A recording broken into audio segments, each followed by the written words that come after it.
This vote, the yeas are 49, the nays are 51. 3/5 of the senators duly chosen and sworn not having voted in the affirmative. The motion is not agreed to. Madam President, I enter a motion to reconsider the failed cloture vote. The motion is entered. Now, Madam President, I want to be clear about what just happened on the floor of the Senate. Every single Republican senator just blocked this chamber from having a debate, simply a debate, on protecting Americans' right to vote in free and fair elections. A little over a year ago, our country held the safest, most accessible, most on-the-level elections in modern history. Our former president could not accept defeat with grace. He refused to show fidelity to the democratic process. Instead, he told a big lie that has now poisoned the roots of our democracy. Capitalizing on this malicious lie, his acolytes in conservative-controlled legislatures are now passing laws across the country, making it harder for younger, poorer, urban, and non-white Americans to participate in our elections. The laws are a direct attack on our fundamental liberties as American citizens. If there's anything worthy of the Senate's attention, it's unquestionably this. And yet, given the chance to respond to an obvious problem, given the chance to merely debate these latest threats against the franchise, Senate Republicans voted unanimously to block any opportunity for action. Let there be no mistake. Senate Republicans blocking debate today is an implicit endorsement of the horrid new voter suppression and election subversion laws pushed in conservative states across the country. By preventing the Senate from functioning as it was intended, Republicans in this body are permitting states to criminalize giving food and water to voters at the polls. Republicans are saying it's okay to limit polling places and voting hours and shut the door to more expansive vote by mail. I mean, my God, why aren't all of my colleagues outraged by these laws?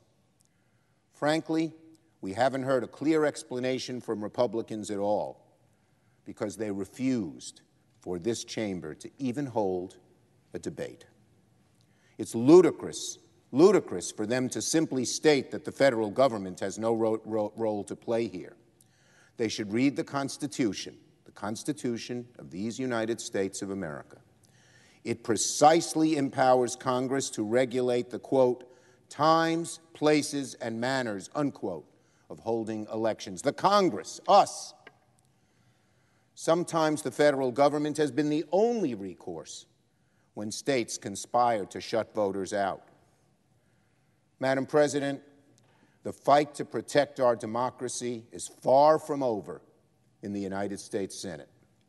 Senate Democrats have made clear that voting rights is not like other issues we deal with in this chamber.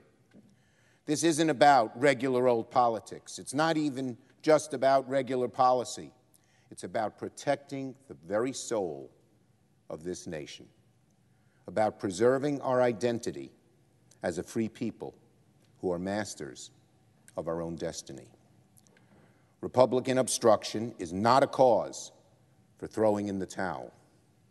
As soon as next week, I'm prepared to bring the John Lewis Voting Rights Advancement Act here to the floor. What we saw from Republicans today is not how the Senate is supposed to work.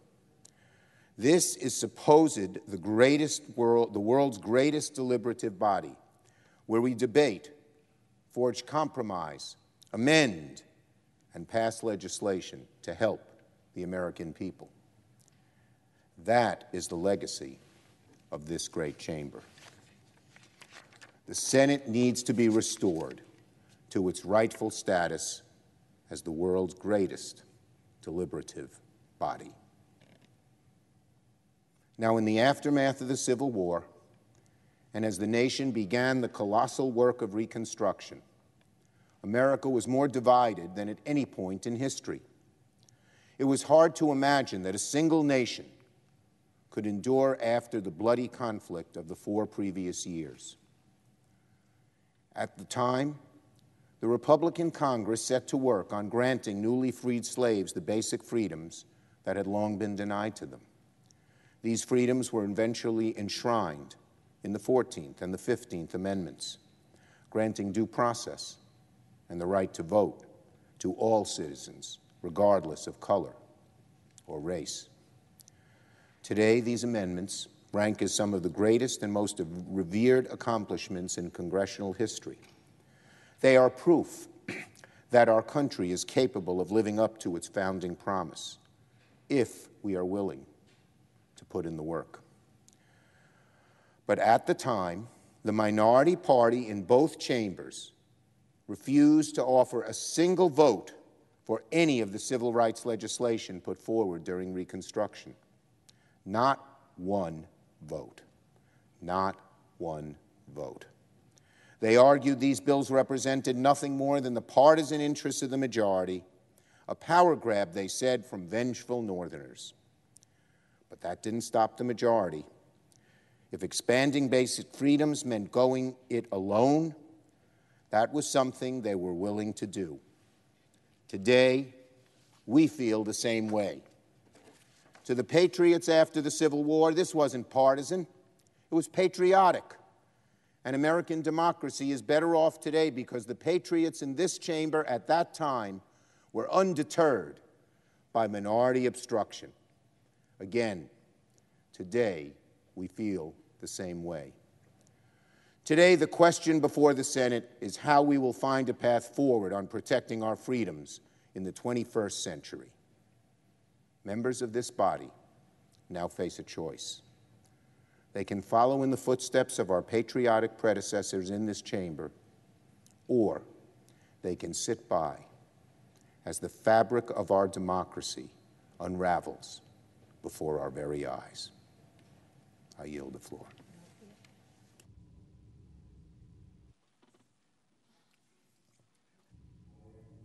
And the Senate resume the Lynn nomination. Is there an objection? Without objection, the clerk will report the nomination. Nomination.